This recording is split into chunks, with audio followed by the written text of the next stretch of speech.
আনুশকা শর্মার ক্যারিয়ার নাকি শেষ করে দিতে চেয়েছিলেন পরিচালক কারণ জোহার। তিনি চাননি শাহরুখ খান অভিনীত রব নে বানা দে জুডি সিনেমায় আনুশকা শর্মাকে নেওয়া হোক। এক সাক্ষাৎকারে এমন কথা স্বীকার করেন কারণ জোহার নিজেই।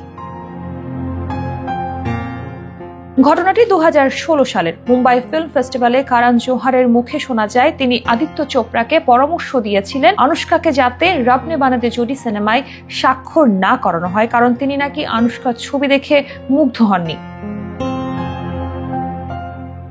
এ দিল হে মুশকিল সিনেমার প্রমোশনের সময় আনুশকার সামনেই এমন স্বীকারোক্তি করেন কারণ জোহার। ফলে বলিউডে নতুন করে জন্ম দেয় নেপোটিজম আর বহিরাগতদের স্ট্রাগল নিয়ে। তবে কারণ জোহার মুগ্ধ না হলেও রব নে বানা দে জুডি সিনেমায় আনুশকার উপস্থিতি মুগ্ধ করেছিল ভারতীয় সিনেমা প্রেমীদের। প্রথম সিনেমায় বাজিমাত করে দর্শকদের মন জয় করে নিয়েছিলেন তিনি। এরপর আর পেছনে ফিরে তাকাতে হয়নি তাকে। একে একে HN10, পিকে, সুলতান, দিল ধাড়কনে দো, সুই ধাগা, সঞ্জুর মতো একাধিক ব্লকবাস্টার সিনেমা উপহার দিয়েছেন তিনি।